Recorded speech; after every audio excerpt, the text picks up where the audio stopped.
একটা সিংহ ঘন্টায় ছুটতে পারে 90 কিলোমিটার বেগে। কত কিলোমিটার? একটা হরিণ ঘন্টায় ছুটতে পারে 100 কিলোমিটার বেগে। তাহলে কে জোরে ছুটে? জোরে বলতে হবে। সিংহ কত কিলোমিটার? হরিণ। তারপরেও হরিণটা 100 কিলোমিটার বেগে ছোটার পরেও সিংহটার কাছে সে ধরা পড়ে যায়। এর কারণ সিংহ যখন ধরার জন্য ছোটে সে শুধু সামনে তাকায়, সে পিছনে তাকায় না। আর হরিণ 100 কিলোমিটার বেগে ছোটার পরেও সে ধরা খেয়ে যাবার ভয়ে বারবার পিছনে তাকায়। আর পিছনে তাকার কারণে ওর গতিটা স্লো হয়ে যায় আর সিংহের হাতে বধ হয়ে যায়। পিছনে তাকাবার সময় আমাদের নাই, চিল্লায় বলো ঠিক কিনা?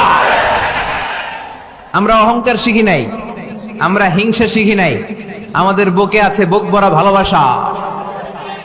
আমি বিএনপি বুঝি না, আওয়ামী লীগ বুঝি না, জাতীয় পার্টি বুঝি না, জামাত ইসলাম বুঝি না, তাবলীগ বুঝি না, পীরের মুরিদ বুঝি না।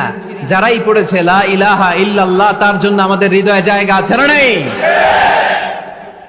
মুসলমান কেন, হিন্দুদের জন্য আমাদের বুকে জায়গা আছে না নাই?